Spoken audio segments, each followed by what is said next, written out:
the day, boy, do we have a special one for you. We're going to be talking about the 5 strategies to help you lead a diabetes-free life and more. And I can't wait for the and more. This guest is very inspirational. You've seen him before. If you watch the Truth About Weight Loss Summit, he was one of the most inspirational as well as popular speakers. He's coming to us all the way from Florida. And we had so many questions sent in. And one of the questions was, does he do telemedicine? And guess what? The answer is yes now. And please welcome Stephan Esser. Thank you so much for being here again. And I love where you are. It is my pleasure. Right to you, Chef AJ, from my garden. Oh, so, boy. It looks delighted to join you. Looks like a beautiful day where you are. Spectacular. It's been around 90 degrees, so it's getting cooler now, but it's been a fun day to be outdoors and have fun. Great. Well, it's so funny because you said a phrase right before we started. You said sharing is caring. And I say that all the time on this show because I ask people to please share this in real time live, because you can actually share this broadcast to YouTube and Facebook. So it's funny, great minds think alike. So what are the 5 strategies that help us lead a diabetes-free life? Well, you know what? There's so much over here, over there. We should do this, we should do that sort of conversation.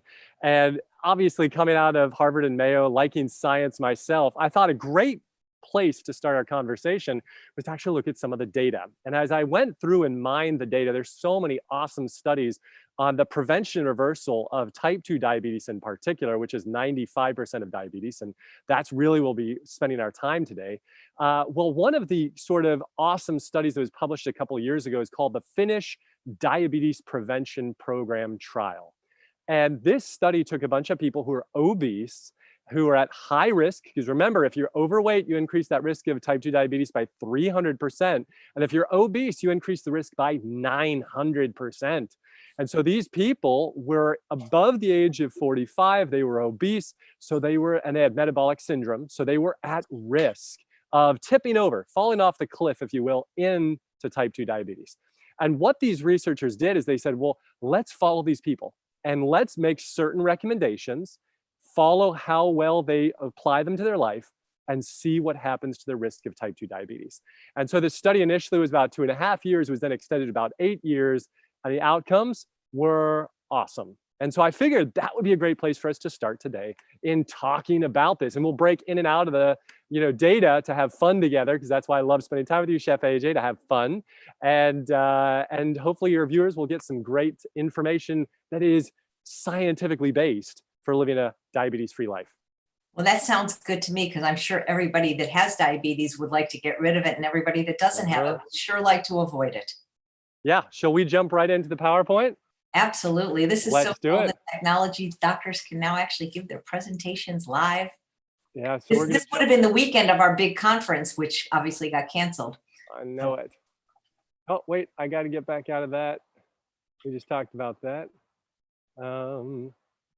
We did this a second ago. Laurel, his garden is beautiful. Kathy says he always dresses so smartly. He does. Doesn't he look like he just got out of college, maybe even high school? Anyway, slideshow. Here we go. Viewed slideshow. We're there. All right. Can you guys see that? Yep. Beautiful.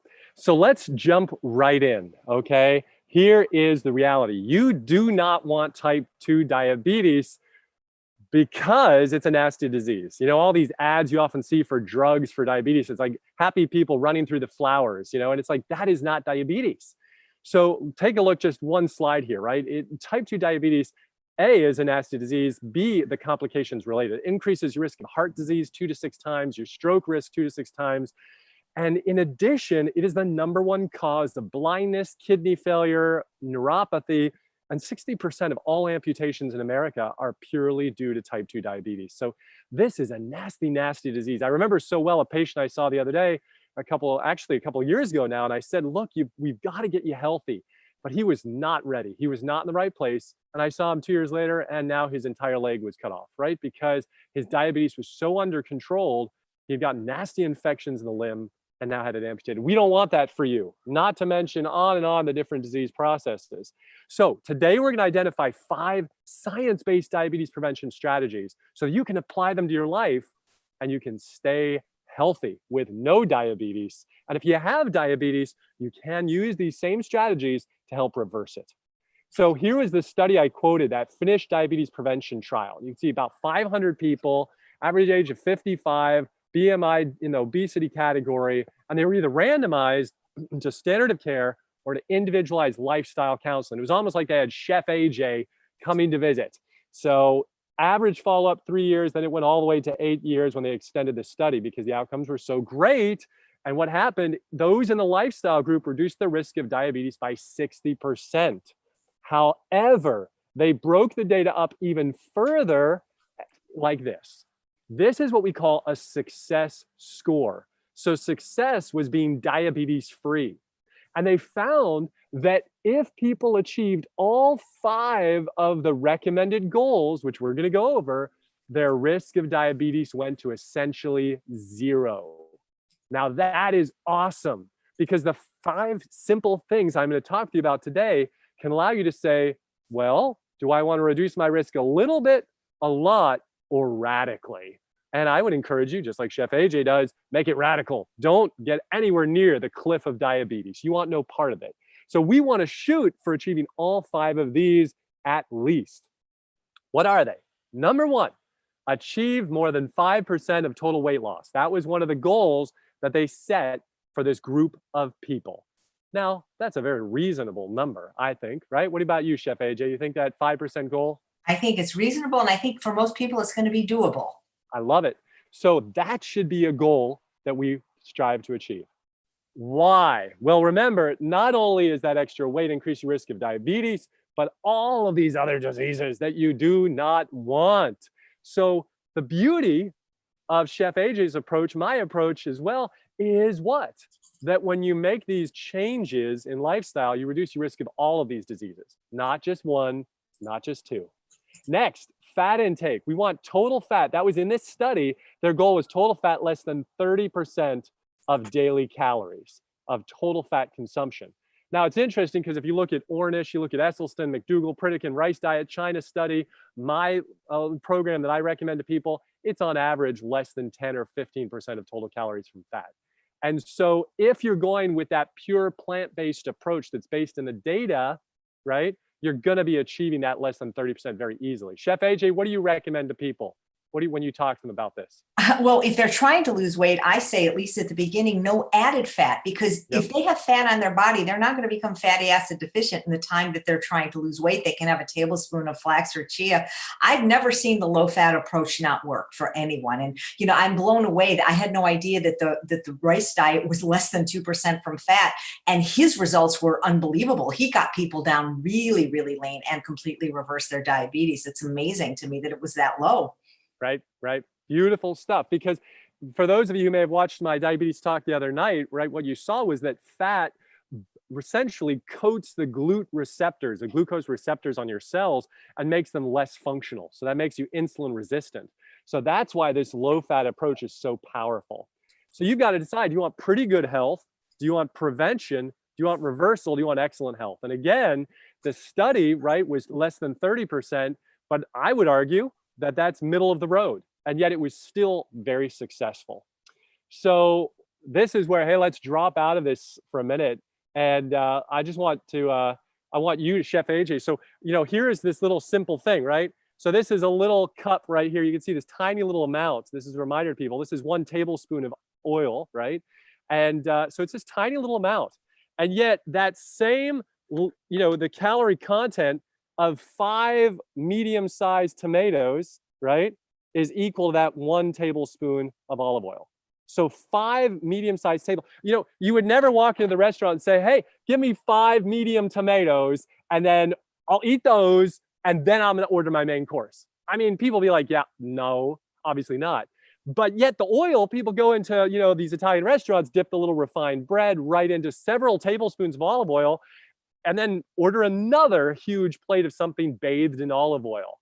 It's crazy that people believe. Yes. And the thing is I don't even know why they think it tastes good, but to dip a refined carbohydrate into a refined oil, I mean, that is a recipe for obesity and diabetes right there. Right. And it's just so crazy to think, wow, this versus this, you know, but you've got some great visuals. Show me some of yours, Chef AJ. Well, okay. This is my favorite subject, calorie density. So this is an example of this is not even what I would eat for lunch. This is only 372 calories, and this is 2/3 the size. Usually this is a smaller portion than what I eat. So you could eat all this for 272 calories, or you could have this much peanut butter for 400 calories, or you could have this many M&Ms with peanuts for 400 calories, or this many chocolate covered almonds for 400 calories. And those of you worried, oh, is it going to be tempting? These jars have been here for 12 years. So you could have this many walnuts. So you could have this huge amount of food, or for this, actually more calories in the walnuts. This is how many walnuts you get for 400 calories. And of course, oil. It's such a small amount that you can barely even see it in the jar. You know, I love how Dr. Wes Youngberg calls oil hypercaloric malnutrition. I mean, this is just this, it's just such a stupid thing for people to eat. But again, if they're not willing to avoid restaurants, they're not avoiding oil. So and again, this isn't even as much as I normally eat, because I actually had to weigh and measure to get it less than 400. Usually I eat about 1/3 more for this. So, well, that's what's just so crazy, isn't it? Because people have bought into the lie that in order to lose weight, they have to control their appetite. And that's not really accurate. What they need to do is direct their appetite to food that loves them back. That essentially, right? That food that is intended for their body. And what you're showing us there, those complex carbohydrates loaded with micronutrients, they can eat unlimited quantities of those food and yet still lose weight. So it's like you can restrict yourself and eat these tiny little portions and be angry all day, or I should say hangry all day, or you can eat unlimited quantities of these foods that are low calorie density, like you just showed, which is amazing. I love this little thing too. You know, people get lied to in the stores all the time. This is a little Pam, right? And I always love, right? So I'm gonna hold that up, Chef AJ. What does that say? How many calories are in that? 0. How can something 100% fat have 0 calories? Always amazing, right? Because we look at the what's in there: canola oil, palm oil, coconut oil. You just showed us how 1 tablespoon of oil is 120 plus calories, right, per tablespoon, and yet this is 0 calories. And what I love that gets me so much, right, is that, right? What does that say? What's the serving size? Oh my God! Is it 1/32 of a second or 1/5 of a second? A 1/4 second of a spray. So I always love it because I'm like, okay, the well-intentioned person is going through the store saying, how am I going to cook my food? Oh, look, that has 0 calories and 0 fat and 0 sodium. This is what I can cook my food with. So they grab this. They don't look at the back here, right? They look at just the front and they go all over their plate. And then they're frustrated when they're not losing weight.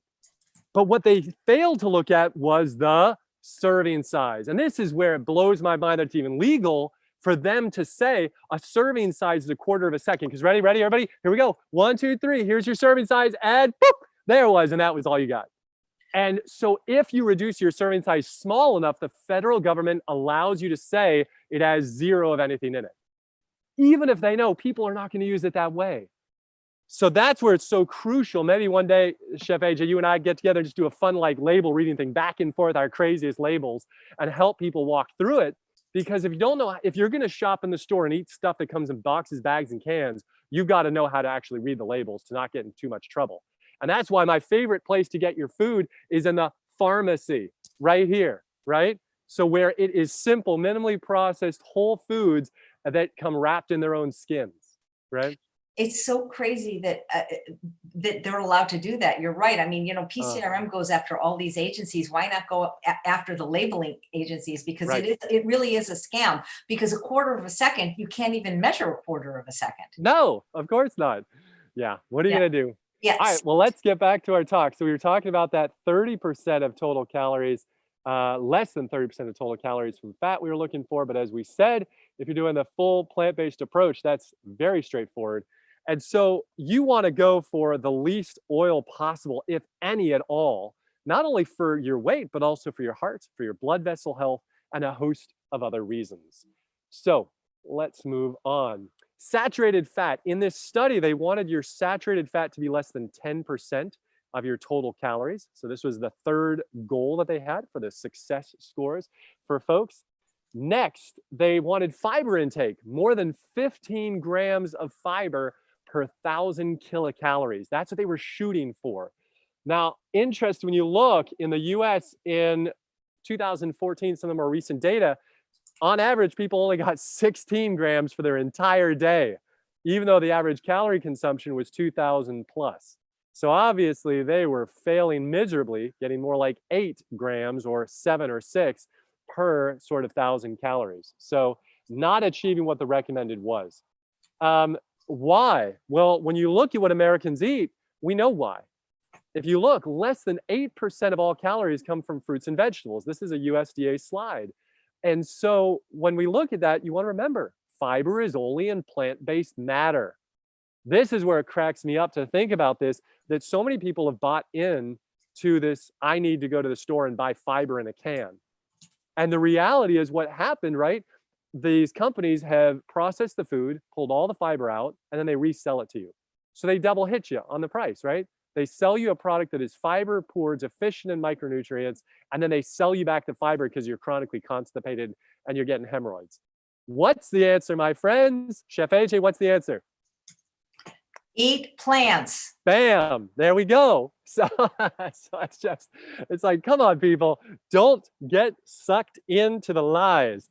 And remember, the companies have other goals. Their goals are to make money, and that's fine. That's not your goal. So your goal is to eat healthy and be healthy. This was something I put together. It's interesting to look. This is where you have to be careful not to just count calories, because calories are not the only thing you should be considering.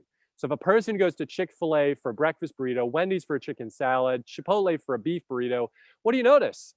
Hey, the calories aren't that high. It's only 1,800 calories, right? Compared to 2,700, that's not very high.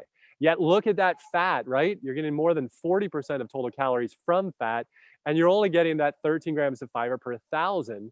And look at, of course, the cholesterol. We want to be, technically we want no cholesterol, but if we go by the sort of American Heart Association, less than 200, right, per day, and sodium off the chart.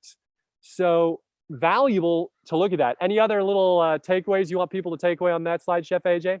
Well, just that if you're eating at restaurants, fast food, or even not fast food, that you're going to be getting oil in your food. Right. It's just in there. It's on the grill. It's in the cookware. You can't really get a low fat meal at a restaurant, to my knowledge. That's it. Well, and look at this one, right? So if we look at this slide, let's say you even go to more upscale, Panera Bread, Olive Garden, Seasons 52. We're still looking at the same sort of thing, right? Very high total fat concentration. The cholesterol is still elevated, and the sodium, remember, we're wanting less than 1,500 milligrams of salt per day, and we're at 4,670. So just like Chef AJ said, if you're eating out, you're getting many of these noxious food-like substances of addiction that you really don't want. Now, let's move on to the next slide here. Let's say you did this instead, right? Some oatmeal salad, even not something that's maybe a little more approachable to folks, but it's still very plant-based. And you notice here we're knocking the fiber out of the park, 40 grams of fiber per 1,000 calories, 17% of total, calories from fat. And once again, a very low total calorie consumption. Now, this is always brought to my attention because, as you may know, I do stem cells and platelets, orthobiologics, or regenerative medicine for joints. And this was on the top left corner of your screen. That is somebody's plasma, that thick, disgusting looking sort of pussy stuff. And on the bottom right-hand corner is very clear plasma. So the clear is what it should look like. The top left, I drew this person's blood. I spun it down. I took the plasma and I said, "What did you have for lunch?" And I said, "I had a salad." I said, I looked at them for a minute. I paused. I was like, "A salad? What kind of salad?" They said, "I had a tenderloin salad." I was like, oh my gosh. So I looked online at the restaurant they had it. And this is a picture of what it looked like. And obviously you could see eggs, avocado, tenderloin, some random blue cheese, and some little piece of tomato and lettuce that got lost on the plate. And what do you notice? I mean, that's 65% of total calories from fat.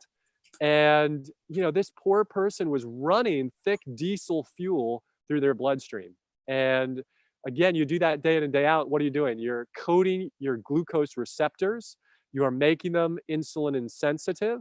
In addition, of course, you're radically increasing your risk of heart disease and stroke. So, what I know is that this bottom right-hand corner, that would be Chef AJ's blood right there, her plasma. Beautiful. You can see right through it. right? Right. Yep, that's beautiful. You know, that I remember Dr. Clapper said he used to be an anesthesiologist, and Right. that's what got him to be on a plant-based diet is he had to do a blood draw one night because the Uh-huh. phlebotomist wasn't available, and he saw the same thing, and he said, "What did you have for dinner?" And he said, "You know, milkshake and a cheeseburger." That's it.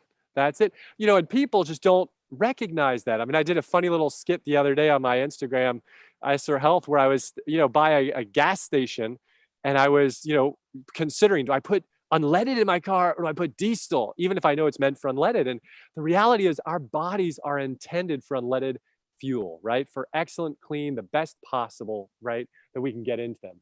All right, let's move on. So physical activity, this was their next goal. They wanted more than 30 minutes per day of physical activity. So what did you do today, Chef AJ? What was your physical activity? You know, I only spun for 50 minutes today because I was in a hurry, but I usually it's an hour. But and then of course I walk my dog twice a day. But I that's what I like did. it. So Yep. she hit the number, she checked the box. I like it. So I was what did I do? I was running around outside. I ran in the pool for a while. I swam a bit, did some weights earlier. So working toward that number as well. Now, don't forget when you think about exercise, for some people it's intimidating. You can go with either leisure time or lifestyle exercise. Don't get overwhelmed here, right? So you can work it into your day, incorporate it into the daily pattern of life, or you can set a time side like that spinning or like the swimming, but really making sure you're moving your body. The classic use it or lose it, so true. You want to have that body moving so that you enhance overall health, but also your function long term. So 30 minutes a day we're shooting for, and would love to get a variety: cardiovascular, strength and resistance, core stability, flexibility, because then you're improving joint health, cardiovascular health, ligament health, cartilage health, all of those musculoskeletal structures. So there's that cardiovascular goals, and then there's the resistance training goals as well. Trying to work them in a couple days per week at the least. Which is best for you when it comes to diabetes? Well, the good news is the studies show that both are beneficial, whether it be resistance training or whether it be cardiovascular exercise. So just get out there, do something movement wise every day. And whatever you're willing to do, that's what I want you to do. And start there, and then we can modify accordingly. So, what did they find essentially? I mean, if you break this down, those 5 things that we said, we're going to look at a slide in a minute that has them, but they essentially equate to eating more plants, less or no animal-based and refined foods, and move. And that was essentially the take home. So, what I need you to do, those of you who are watching, is now seek opportunity in your life. What is it that's going to motivate you? Is it that you don't want your limb amputated? Is it that you're tired of paying for your insulin, your metformin, your glyburide? Is it that you're scared of losing function, right? That you're going to become more debilitated? Or is it the side effects of the drug? Or is it the image of how you look? I want you to go to your 30,000-foot view in your life and say, where am I? Who am I? What matters to me? And then use that opportunity to modify and change your behavior and how you think. Because that's where people get sucked in. They start going, oh, I don't know. No, stop. Go back to the 30,000 view. You're the architect of your life. You're not you. You're the architect of your life.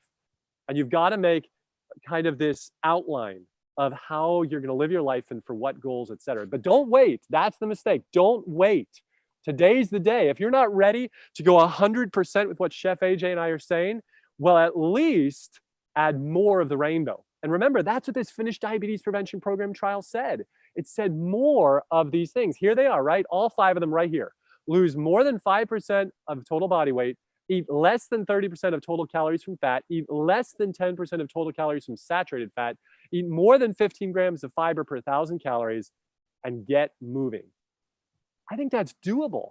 I think that you could really do this, right? So I'm going to stop with the share there and back out a minute. I mean, what are your thoughts on that, Chef AJ? Do you think your viewers can achieve those simple things, as a starting place? What do you think? Well, I think it's a great starting place, and I think most people, if they really want the results, I think they're willing to do that. I don't Yeah, think that we're at 30 minutes a day is not like asking people to run a marathon. right. Well, it'd be interesting. So are any of your viewers commenting below, which one, those of you reviewing, write some stuff for us. Which one do you think is the easiest for you to begin to apply in your life, and which one will be the most challenging? Then Chef AJ and I can choose one or two people and try to problem solve that challenge. Let's do that. Yeah. Anybody writing? And Barb was saying in the movie The Game Changers, they had a segment where they compared the blood from the 3 athletes who ate either plant-based or a sad burrito, and all the guys went vegan after seeing the Right. results. Right. Yep. Yep. So guys, there's about a minute delay, but put in the chat box at the answer to Dr. Esser's question. Violet says, "Oh, I love this doctor. He's so inspiring." Absolutely. Dina Marie says, "Easiest is the exercise, hardest is the fat." The fat. Let's talk about that a little bit, right? So all of the foods that Chef AJ and I recommend for you to consume on a regular basis are going to be well below that 30% of total calories from fat. So all of the simple, minimally processed, plant-based foods, especially the complex carbohydrates, all the vegetables, et cetera, are going to be extremely low in that category. So one of the things like Chef AJ said is, are you eating out a lot? Are you eating most of your meals at home? Are you food prepping, right? For me, the simplest place to start with that, if you're serious as the architect of your life, right, is to actually go in your fridge, your pantry, et cetera, empty out all the foods that are not on Chef AJ or my program, and instead fill your house with the micronutrient dense, plant-based, delightful, delicious foods. And maybe initially you start with more of the fruits because they are playful and they are fun, so long as you don't have uncontrolled diabetes. Rather, otherwise we'd start with the vegetables. But if we just want to start getting more of those healthy foods in, the fruits are often a great place to start because they're so tasty and they really give you some dopamine, which we all love, right? What other things do you have there? Well, Marianne is saying exercise is the most challenging for her. She has a torn hamstring right now. Easiest is controlling the fat. Yeah, I'm surprised that people say controlling the fat is so hard, unless do you think it's because they're just very much in the pleasure trap and it's harder to get used to a lower fat diet at first for people because... Yeah, I think the majority of us are seeking dopamine, right? That's a normal human response, right? It's a survival response, which is eat the fat, eat the sugar, and as a result, you get those dopamine spikes, which say, do it again, do it again. But I do think that a big challenge for a lot of people is really changing what's in the house and kind of the food preparation, right? That's why I love that you had a wonderful chef on earlier, right? Preparing some food with you, some meals, et cetera, because many people don't know how to prepare the food. That's why I love, hey, let's take a moment here, ready? So here's a mango. Mango, mango, mango, my favorite food on earth, because I grew up on 10 acres of mango trees. So as a result, when I eat that mango, I know it spikes the dopamine in my brain and the whole memory centers of my family and my grandfather's ranch, et cetera. But when you get the fruit, folks, here's what you want to remember. So when you go buy your fruit, you want it to have a nice fragrance, you want it to give a little of the touch, and you want it to have some nice color to it. When you get your vegetables, you want them to be crisp, and you want them to be smaller, and you want them to be just really kind of firm. That's different than the fruit. Like, let's say you go buy a pear. You do not want to get a pear that is hard and has no fragrance. It's been picked so green and probably traveled so far to get to you, it's not going to ripen well. You'll get a mushy, sclerotic sort of pear. But if you pick that pear up and you smell it in the store and it's this nice little light, subtle fragrance, it smells sweet, et cetera, and it gives slightly to the touch when you barely touch the skin, that's the pear you want to go for. So with the fruits, you want them to be fragrant, colorful, and give to the touch. And with the fruits, you want them to be firm, stiff, and green, not a lot of wrinkles on them, things of that kind. Yeah. Yeah. So a few people are saying for them, the salt is the hardest. Sally says the exercise is the easiest, but fat with the sugar, that combo is the hardest. Kathy's saying fat is no problem, but lazy at pre-planning. And then Jennifer says the hardest is dealing with a spouse who doesn't eat healthy. Gosh, aren't those are so hard. It is so hard when you prioritize something your spouse doesn't, especially if you love them and care about them and you don't want to trade them in for another spouse. So I say to people, right, the first place to start with that is make sure that you're sharing the message with love and compassion with your spouse, right? Number two, though, is make sure that you're doing it for you and that you're really making it happen, because your personal example of getting healthy and well and being fun and playful about it can be really inspirational to them over time. Number 3 is, when possible, guilt trip them, at least into watching videos with you. So because you want to make sure that they fully understand why you're doing this. But remember the phrase, a prophet is never appreciated in their own hometown. So you going into your spouse and saying, you've got to do this, you've got to do that. This is amazing. I heard this from Chef AJ or from Dr. Esser. They're going to be like, oh, who is this person you're talking about? I remember a while back, I had this patient. She went home with my 4-week nutritional detox from my office, and she did it, had radical results, came back like 4 or 5 weeks later and with her spouse. And the spouse, the guy says to me, oh, I hate you. I've been hearing so much about you all the time. I was cracking up.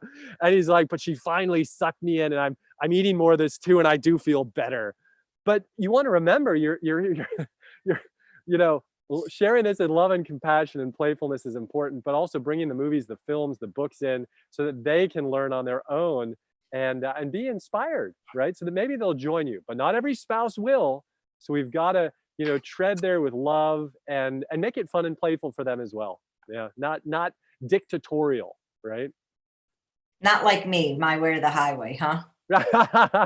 Well, it's funny because I say to patients all the time, hey, look, I guilt trip them. If I've got the spouses in the room together or the boyfriend, girlfriend, I say, look, here's the story, right? If you really care about them, you're going to support them. And the best way you can support them is eat the same food with them, right? So I try to pull put the pressure on, but we're all in a different place. We're all in a different journey, and we've got to respect that part as well. But you can't allow your spouse to compromise you. You cannot. I've seen so many spouses who say, oh, I was doing well for a while, but my spouse, this blank and blank. It's like they just suck them right back into the same patterns that were destroying their life. And we've got to figure out. So if your spouse is not your support network, we've got to find someone else who is. You can have them as your support network as you're making healthier decisions. And if that means that they're making a meal and you're making a meal and you're eating separate, so be it.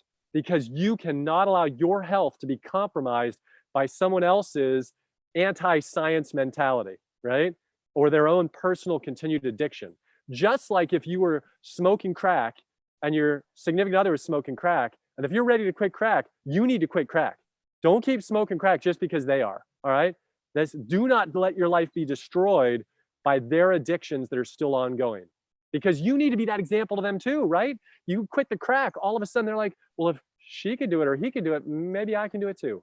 And you want to be that example. But again, with love and compassion and empathy, that's very important. And playfulness. Yeah. What's interesting is we're taking a business class, my husband and I, and one of the things that the professor said, and this was to be successful in business, is if you want to be successful, then you need to surround yourself with at least 5 people that have been successful in the area you want to be with. And unfortunately, when it comes to weight loss and health, these people want it very much for themselves, but there's nobody in their community that is like them or that wants it. And I imagine if they're living in a household with the perpetrators, it's got to be, I always tell people I'm not extraordinary. The way I've been able to keep all this weight off is I live in a pristine environment. If I had any crap in my house, I'd eat it. I don't have willpower. Right. And you may not be able to, get your spouse to go 100% with you, but maybe what you could say is the following. You could say, I want the top 2 shelves just for me. And then the bottom 3 shelves you could keep or whatever. So that on those 2 shelves, you only put the food that's health promoting. So at least you could say, this is, mine. Or, if your spouse is more flexible, maybe you could say, I'm going to put your fridge right here and my fridge will be here. And, and that way you really begin to create in your mind a pattern that says, this is my quote unquote food. This is not food. And that's something that I've done in my mind over time, because growing up as a kid, right, we weren't allowed any of the processed foods, we weren't allowed any of the cookies, cakes, pizza, et cetera. And so there was always that mentality of, ooh, I'd love to have that, right? It must be good. Because remember, I'm a 4th generation plant-based eater. My family's been doing this since 1920.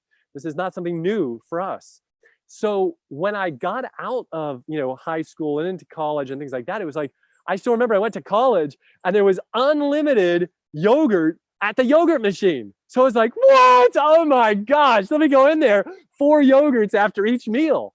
And very quickly I felt horrible and I was congested and I got all these colds and I got super sick and I was like, oh, the heck with this, no more. I got a little juicer and I had a juicer in my dorm room and I'm making fresh juice, and being more selective in the, cafeteria, and all the disease went away. But, I had to figure it out for myself and realized, right, that I was creating a false fixed belief in my brain about what this food really was. And what, instead of really romancing the food that is health promoting. I put up a post a while back. It was an interesting one. It was one about how we perceive food. And this study looked at how we perceive food. And if people perceived unhealthy food as desirable, they were more likely to be unhealthy and more likely to not eat fruits, vegetables, simple foods.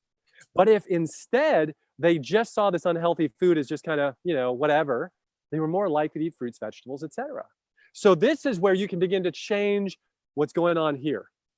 Because if you've had a love affair for years, an obsession for years with all of the food-like substances of addiction, right? The oil, the salt, the fat, the sugar, all this stuff, it's time that you began to have a healthy romance here with food that loves you back. But you've got to romance it, right? So I can't just go, oh, I guess I'll eat a tomato. Okay. No. You've got to go, ooh, I'm going to select the most juicy, most robust, most gorgeous red tomato. And then I'm going to, it sounds funny when I say it out loud, but this is going on in my brain when I'm preparing this food. I was just inside a minute ago sauteing, yellow peppers with some onions and garlic with water base and a bunch of spices. And then I was steaming the kale and I was chopping the, sweet potatoes and I was making some quinoa, all for when I'm done out here. But as I was doing it, I was romancing it. I was noticing the colors of the kale, the deep green, how beautiful it was, and the purple in some of the stems. And I was intentionally doing that. Why? Because it's like this sky. If I look back at this blue up here, if I never look up in there and I don't go, oh, wow, that's beautiful. And the clouds, how they're going by. And instead, I just walk to my car and get in my car. I just missed a moment to affirm and to be grateful for. And that does stuff in your brain. And so you want to romance your food a little bit. And especially, okay, I'm going to go on a limb here. This is kind of like your spouse, right? You've been with them for 10, 20, 30, 40 years. Guess what? You need to romance them a little bit. And you need to say those loving things that maybe those first couple days of dating, they just came natural. You're the best. I love you so much. You're looking for all the positives, right? But with time and age, sometimes we let that go. And so in the same way, you need to romance the healthy food. And that slowly breaks down some of those false fixed beliefs of addiction. Anyway, sorry, I went off on a tangent there, Chef AJ. I was getting excited. That's okay. Kathleen says your skin looks wonderful. Is it what you eat or is it your young age? Well, I'm in my 40s, so I would hope that it's a combination of both. It depends on what you say young is. Nice. But I mean, I've been eating this way my whole life, and what can I say? Looks good on you, Doc. Irina says, how much good fat like nuts, seeds, chia, flax seeds, and olives are you recommending? So I say, first of all, number one, eat a plant-based program 100%. Get in there and just start eating all those plants, filling up your plate every day. Once you are doing that faithfully, minimally processed, whole plant-based foods, now you can begin to say, okay, what are my goals? If I'm carrying extra weight, if my diabetes is not moving the direction it should, so on and so forth, well, then you need to be conscientious, especially of all those fats, right? That even come in the avocados, the nuts, the seeds, etc. However, for the majority of people, the majority of time, when they go to a completely whole food, plant-based, minimally processed, they begin to see positive health changes. And for many people, that's enough. But if that weight's not coming down, right? If the blood sugars aren't modifying adequately, that's where we then need to say, yep, there's too much of this additional fat still on the plate. And then we begin to modify there. I don't have a specific percentage. Why? Because I'm not a huge percentage guy. Because I like my science and I like my food. So I like them to be, kind of my food to be based in my science. But if you look at the data, right, like we just looked at those numbers, what do we see? We know that the majority of people who go on an Esselstyn approach, an Ornish approach, my approach, we see their diabetes numbers radically come down, yet that's still 10% of total calories from fat. And we see also the rice diet at less than 2% of total calories from fat, also the diabetes just melts away. So when I put people, for example, on my little 4-week nutritional challenge that I have, they're eating all kinds of yummy food, yet 80% of people get off their diabetic meds, right? And the average weight loss is 15 to 40 pounds. So it's all just happening. But I know Chef AJ, tell us your experience, because you were eating a lot of healthy plant-based foods, but you were still getting into the nuts and the seeds, and the weight wasn't doing what it needed to do. Yeah, and this is why I think that we can't paint everyone with the same brush. And I Right. think there is some bio individuality. And I think there are people that can eat more fat and not be fat. And they're just like Jack Sprat. And I think that, you know, these wonderful doctors that insist we eat nuts, they are male. They've never been menopausal. They've never been hypothyroid. They've never been overweight. So I know for myself, even when I cut it down to 1 ounce a day, weighed and measured, my weight did not budge until I went on, an Esselstyn approach with no overt added fats. And that's what Right. I'm doing for 8.5 years. And I'm still standing, and I have no dementia, and I don't have any heart disease or stroke or all these things that they scare us that we're going to get if we don't eat nuts. You know, I mean, the Okinawans, they're some of the longest lived people in the world. And to my knowledge, they don't eat any nuts. Right. Right.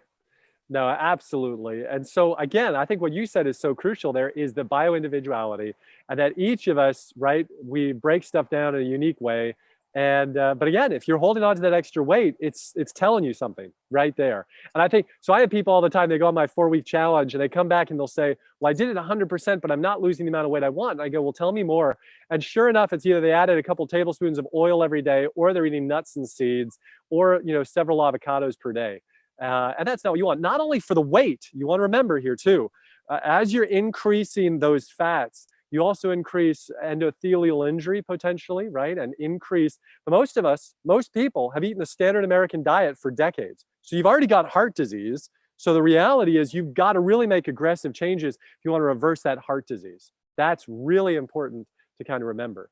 But again, individually geared, right? So each person make the changes, go from there. And this is where it riles me up a little bit, because some people come in and they start with the details and the minutia instead of the big picture. And I know you and I talked about that earlier. People, eat plants, start moving. Once you've done it for 6 months, let's talk, right? That's the reality, not 32 things you have to do every day and 15 of these that it's like, whoa, start simple and then we go from there. But many people, they try to make it so detailed and so specific that they don't even make the changes they really need to make. And then they get stuck, and then they get frustrated. Yeah. I know they worry about like what's that saying? There's an elephant in the room and they're worrying about the little fly on the wall. Right. Majoring in minor things. Right. What about my omega-3s? Am I getting enough? And it's like, wait, you haven't even been plant-based for 2 months. Why are you worried about omega-3s? Start eating more plants, then we'll talk about your omega-3s once you're there. My favorite is, oh my God, if I don't have a nutty salad dressing or an oil salad dressing, I won't absorb the nutrients in my greens. And that research, Dr. McDougall has talked about it, and Right, Dr. Lyle, right. that's Kraft salad dressing research, and that's what people are basing Yes. their meals on. Right. Well, it's the same thing as like with the concept, the big one that we always talk about with plant-based, right, is the protein myth, which is just so crazy. Nobody cares about how much protein you get. You can be going to McDonald's, you can be going to here and here, where you're actually killing yourself with your food, and nobody's talking about any nutrition. Then you become plant-based and they're like, oh, you're going to die. Where's your protein? It's like, a week ago, you couldn't care less what I was eating, and I was actually killing myself, right? Because every 37 seconds, someone has a heart attack, and it's directly related to the food that they're eating, So yeah, wow. That is crazy. So many people wrote in questions. You want to take a stab at a few? Yeah, let's do it. Let's do it. All right, so this one is from Kit, and Kit, you could see that this is really long. And so with all due respect, Kit, he does do telemedicine now. If you go to esserhealth.com, there's so much here. Perfect. This would be like a whole hour thing. So yeah, Kit, my team will try to get back to those folks. Absolutely. Right, absolutely. So we'll just do, here's a shorter one. Well, actually, this question is from Janet. Does Dr. Esser do telephone consults in California? And he can now, esserhealth.com, to set one up. So that's great. That answers that. Yeah, just email like the info area, and then we'll try to get back to you and figure it out. Dr. Esser, because of surgery, I need to take a multivitamin every day. Do you know of a vegan whole food one that you can recommend? Well, I mean, that's a challenging question, just first of all, because I'm curious why they need to take a multivitamin every day. I'm not familiar with any surgeries that absolutely require that, unless we're talking about, you've had a bariatric surgery, and so you're at risk of various vitamin deficiencies, and that's why they discuss it. I like people to consume the majority of their calories and micronutrients from food, And then if there's specific things that they're getting a little low on, then we can talk, right? But so I'd have to know more about her condition to give an informed opinion. Right. I mean, all I know brand wise, if I am going to take something, I do the one that they have at True North, which is called Pure Encapsulations. That's just Right. because it's, I would always choose a vegan one, but the only thing I Right. take is B12. Right. So this is from Kathy. Does Dr. Esser have any experience using regenerative medicine to treat posterior tibial tendinitis? She's 37 and she wants to avoid surgery. A lot of experience with treating posterior tibial tendinopathies and possible partial tears. Tendinitis, by its definition, tendinitis means that there's an inflammation of the tendon. If it's an acute inflammation, then regenerative therapies are not indicated for that. If, however, it's a chronic tendinopathy, we call it, or partial tear in the tendon, then yes, I've done a bunch of folks with either platelet-rich plasma or stem cells. Nice. Thank you. This is from Susan. Regarding COVID-19, do you know of any data that suggests that a whole food plant-based diet might override the risk factor of being age 75? There are no good studies to date on interventions for COVID-19, except for some of these early studies on different types of drugs, as you would expect. However, there is a host of evidence to support that a plant-based program increases immune function and immune adaptability, reduces generalized inflammation in the body, and also decreases both the, if you will, activity of and risk of the common diseases that increase the risk of COVID-19. So that would be your heart disease, your diabetes, your chronic kidney and liver dysfunction, et cetera. So all these diseases of chronic inflammation, we know that a plant-based diet reduces all of those. And if you look at the studies on COVID-19 out of New York, Italy, and China, show that those people who are obese, diabetic, hypertensive, et cetera, have the highest rates of severe COVID-19, hospital admission, ICU admission, intubation, and death. So plant-based nutrition, if you look at like some of the cool studies by Dean Ornish with telomeres, there are cool studies that do appear to show that genetically, we actually become younger with consuming these foods. As far as how that interrelates, younger at the genetic level, as far as how that interrelates to COVID-19 and the risk of being over the age of 70, no good data at this point. Wonderful. This is from Lori. Okay, it's about her mom diagnosed with stage 3 colon cancer, went through a partial rectal colon surgery to remove her cancerous polyps. She's recovering from chemo treatment and they put her on a low fiber diet. My mom and family think the doctor knows best and won't listen to my concerns about the unhealthy foods that promote cancer growth. So this diet is, I don't know if you can see this, but like for instance, breakfast is skim milk, white toast, margarine, Rice Krispies, jelly, lunches, lean beef patty, gelatin, low-fat milk. Dinner is broiled chicken breast, white rice, soft dinner roll, low-fat yogurt. It's from the John Muir Medical Center. Yeah, it breaks my heart when I see people go through great challenges like that. And I'm sorry your mom's going through that and you as a family are struggling with that. What I tell you is that immediately after surgery, if a person has had part of their intestines resected, they've been stapled or sewed back together, those intestines. And so it is indicated to have a low fiber, low volume sort of nutritional program. However, what I'd love for you to get is a low fiber program with high micronutrient density, which there are ways you can do that, including obviously fresh squeezed juices and a host of other methods of doing it. I would say that after a said period of time, and I would have to know more about the surgery to give an opinion, that once the intestines have healed, right, and now we no longer have this surgical risk, we should be able to increase volume and fiber over time. That would absolutely be the goal. Because as we all know, when we eat food, the fiber is often bound up with the micronutrients, and that's the whole concept behind a plant-based program. So you need to find some way to free the micronutrients from the fiber early in that recovery phase of the gastrointestinal surgery, and then bring the fiber back with the micronutrients progressively as their intestines heal. But you do need that surgical site to have healed fully before we begin to put more volume in that distends the intestines.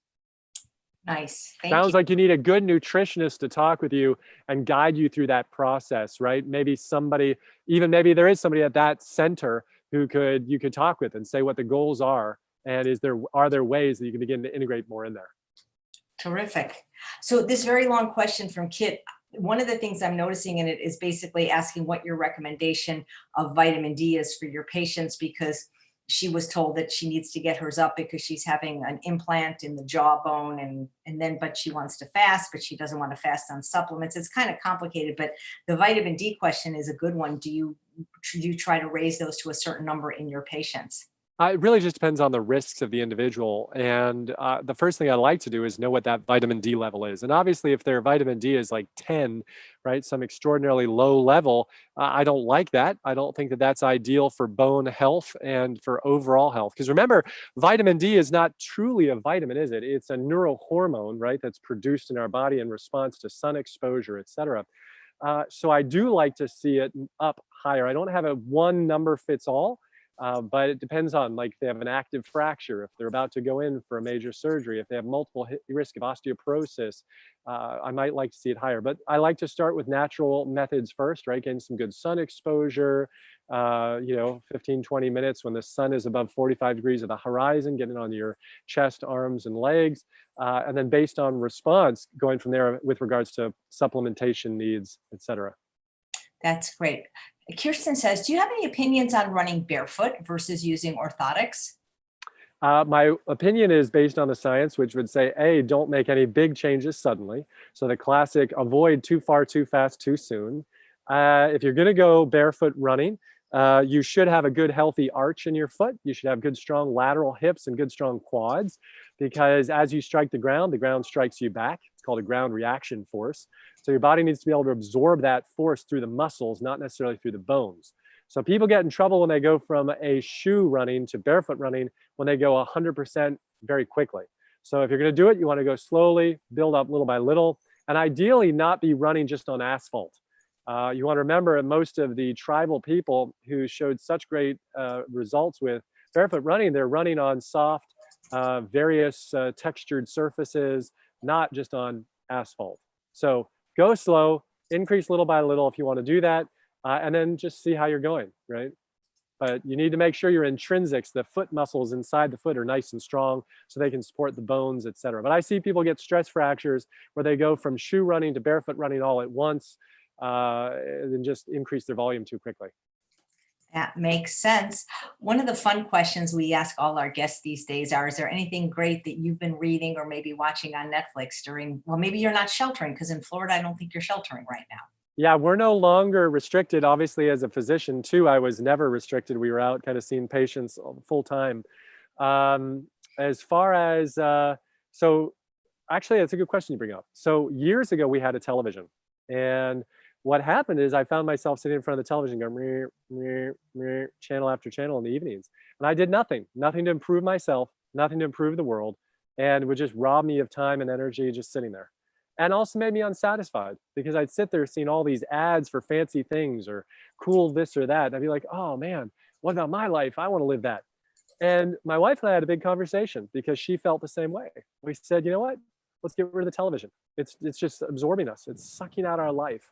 And we did. We got rid of TV. So then we have computers, and we had Netflix for a brief period. And we said, wow, we're doing the exact same thing with Netflix that we were doing, with the television. So actually, we got rid of all subscriptions, right? And as a result, well, that's why I do stuff on Instagram at Esser Health and Facebook, and why I do PowerPoints, and why I'm talking to you, and why this is, my garden in the background here with all of this cucumbers and, squash and, kale and all these fun things. And it's why I spend time with my family and my children, et cetera, because I'm not in front of the television all the time or in front of the computer. So I would encourage a lot of your viewers out there right now. It's very sexy, in vogue, popular to kind of be online watching stuff. And, oh, did you see the latest season of this? But I encourage you, did you see the latest season of this right here? This gorgeous sky and that's the season that I want people to be taking in more, because you and I know this, Chef AJ, there is an absolute epidemic of depression, an epidemic of anxiety in our country right now. There's an epidemic of people feeling lonely, isolated, et cetera. And imagine if each of us reached out to those people. And instead of spending our time, on Instagram, or forgive me, on Netflix, etc., watching the latest thing of Tiger King, we actually spent time together. We looked in each other's eyes and we reconnected on what it was like to sit on the edge of the dock with your feet hanging off and talking about whatever. And that's what we need to do more of. Oh my God, that is so beautiful. It's like, when you said that, I feel like the people that we talk to that don't want to change their diet, because I'm going to be honest, I went a whole year without regular television, limiting myself to 1 hour a day, only when I was on the spin bike. And that was like a Netflix show just to get me through the spin. But then after the year, you get into one, I'm not watching a lot of TV, but it is something we do at night, my husband and I, for maybe an hour. And I don't know. It's like, it's more fun than looking into each other's eyes. Well, yeah, and so some people know themselves out there, right? Like you've talked about you being a food addict. Well, I think I'm like an entertainment or, whatever addict. Yeah. And so for me, it is not healthy. Like literally I can sit down and just watch on that computer television, and I've just burned up hours and hours of my life. Instead of, like, I love how you posted about that little, about the hummingbird baby. Oh, that's what I'm obsessed with now. Right. Hummingbird TV. All I do Right. is watch my little baby hummingbird that was just born. That's like our whole but see, you are engaged with the world around you, and as a result, it prompts you to want to improve it. Because let's face it, if people actually opened up their eyes and looked around the world and said, oh, wow, there are a lot of broken, sad, unfed, there's this violence, there's sexual abuse, there's this. Well, when you open your eyes up to that, right, you begin to say, I've got to do something about it. But if you stay cocooned in a place of just pure self-indulgent entertainment, you're not going to ever think about changing any of that. And so that's where we've got to recognize, where is the, inequity in our societies? Where are the problems in our societies or in our own homes, right? How many homes are just fractured and broken and, all this? And it's because people aren't talking and communicating. So if you can watch Netflix in small amounts and still communicate effectively and be in a great place with your family and reaching out in your community still as well to make the world better, great. But if you're like me, I will tell you, cancel a subscription, right? Shut it off. Spend time looking at Chef AJ's stuff and my stuff and other stuff that hopefully encourages you. But otherwise, get out and live life. You've only got one life, one.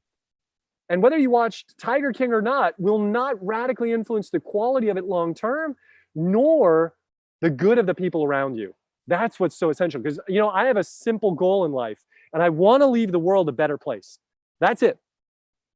Sure, it's nice to make money. Sure, it's nice to have that, this or that. But really what I want to do is leave the world better. And I got that from my grandfather, right? Because for 65 years, he ran this health ranch. And it was crazy because people would come in fast. And if they couldn't pay, he'd be like, oh, well, you could trade me your bicycle. And they literally give him a bike for like a 4-week stay at the ranch. Are you kidding me? And he just did it to make them feel like they were paying something. And he'd do this all the time for people, because it was about making the world better. And each of us has our place in that, don't we? Right? We each have this opportunity, this circle of influence, right? But I'll never meet the people, some of them that or that some of your viewers I can't hear him. Can you guys hear him? Can you guys hear him? His sound, he lost his sound. Is it just me, or did you lose sound as well, guys? Can you hear me now? Whoa. Guys, I lost sound with Dr. Esser. Can you still hear Dr. Esser? Shoot. He was on a roll. Oh, you guys can still hear him. Okay. I don't know why I can't hear him. This is private. They say they can hear you. So keep talking. I just can't hear you anymore. You can't hear me at all? Well, hold on a second. We can't have that. This is frustrating. Let's think about it. Well, if everybody else can hear me, let's see if we can figure out Chef AJ. Is the hardest. Kathy's saying fat is no problem, but oh, that's, yeah. Hi. Say something. Hi. Hi, Chef AJ. Can you hear me, Dr. Esser? I can hear you. Yes. He can hear me. Sharon can hear. Okay, you keep talking. I can't hear you, but you keep talking. Oh, my goodness. Well, it's not as much fun if you can't answer me. So anyway, all of you viewers out there, I'd encourage you. Healthy living is frustrating. So I'm sorry, guys. exciting. Why would that happen right at the end of the broadcast? This is the reverse of what happened with the Dr. gods are saying our time is up. I'm talking too much. Not sure what to do. I wanted to ask a question from Sunny about gallstones. Go ahead, ask it. You can ask it. Yeah, I don't know what to do when this happens. So, but that's all right. Yes, he said it's not much fun if I can't answer him, of course. And he was on a roll. I mean, I was so inspired what he said. I wanted to just throw out my TV right away. Just because you get on the phone. When I tried to listen on the phone, it was several seconds behind. So No worries. okay. So you know what they say in show business, you always want to leave your audience wanting more. More. So I'm hoping he'll come back in 2 weeks. I did save it. I just saved that day just in case, because I know he's a Sunday kind of guy. And I here's apologize. this. If your audience, I can't hear him. I can see him going like this. I can see him do that, but I can't hear him. He's if fantastic. your audience Sonny, wants come me back. We'll back, ask your gallbladder question in 2 weeks. And well, Sally says, just ask the question. The question is, why does she have gallstones if she's eating this way? She doesn't want to have surgery. Go ahead, take it. And when you want me to sign off, just wave and I'll say goodbye. So gallstones are an interesting thing, right? There are a lot of different types of gallstones, first of all, and the most common being the fatty type, right, that we get as a result of the food that we eat, the standard American diet. So there are a lot of factors there that I'd want to know more about, like how long she's been plant-based, to what percent she's been plant-based, her hydration status, or all these other factors, right? Her genetic inheritance, how many years she had the standard American diet, how big her gallstones were prior to going plant-based, all of these factors. So a lot more data I'd need before I could give a really worthwhile feedback. But what I will say is the following. Chef AJ and I are not promising you perfection and life to 300. What we are promising is that the common diseases on average for the majority of people become uncommon or melt away completely. And so what you want to do is maximize your nutrition, your exercise, your sleep, avoid all those toxic exposures, etc. Keep having fun and learning. And remember, the most valuable, important thing is that you leave this world a better place. And your example is a powerful one for that. And the reason to eat well and care for yourself is you can have more energy, more vitality, and have more fun while leaving the world better. Anyway, Chef AJ, thank you for having me. All right, he's waving. I so apologize. Bye, thank you everybody. so much, Dr. Esser. Hopefully he'll come back. He's doing a little dance. So I'm going to sign off, and thank you guys so much for being here. Please come back tomorrow. Let's see, our show tomorrow. We have another cooking demo with a brand new chef who's going to be making a delicious meal at 2 p.m. Her name is Chelsea May. She's all the way from New Zealand. And come back tomorrow at 2 p.m. Thanks so much for watching, and take care, everyone. Thanks again, Dr. Esser. Take care. Bye.